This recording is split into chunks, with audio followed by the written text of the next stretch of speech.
Mabuhay Pilipinas! Maligayang pagbabalik dito sa aking channel, pero kung bago ka lang, pasuyo ng like and subscribe. Salamat agad. Ngayong Sabado de Gloria, March 30, 2024, mga kababayan, patuloy pa rin po tayong naapektuhan ng easterlies. Ito po ngayon ay nakakaapekto sa malaking bahagi po ng ating bansa na nagdadala po ng maulap na kalangitan na meron pong kalat-kalat na pag-ulan lalo na sa hapon at sa gabi.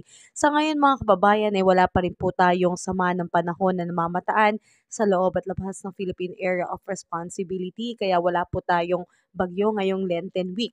At asahan po natin mga kababayan na ngayong araw po, lalo na dito sa Metro Manila at ilang parte ng Luzon po, ay makakaranas po ng partly cloudy to cloudy sky with isolated rain shower or thunderstorm. Dahil dyan mga kababayan, posible po tayong makaranas ng flash flood and landslide, lalo na kung magiging severe po ang impact nitong thunderstorm. Sa ngayon mga kababayan ay asahan po natin na patuloy pong makakaranas ng maulap na kalangitan na meron pong kalat-kalat na pag-ulan, kulog at kidlat dito po sa Kabikulan, Oriental Mindoro, Marinduque, Romblon, Northern Samar. Asahan po yan lalo na sa pagdating ng hapon at sa gabi.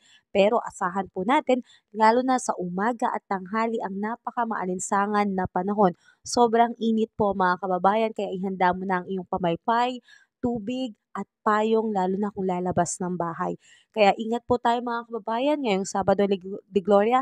Ingat at maraming salamat po. Please like and subscribe kung nakatulong sa iyo ang video na to.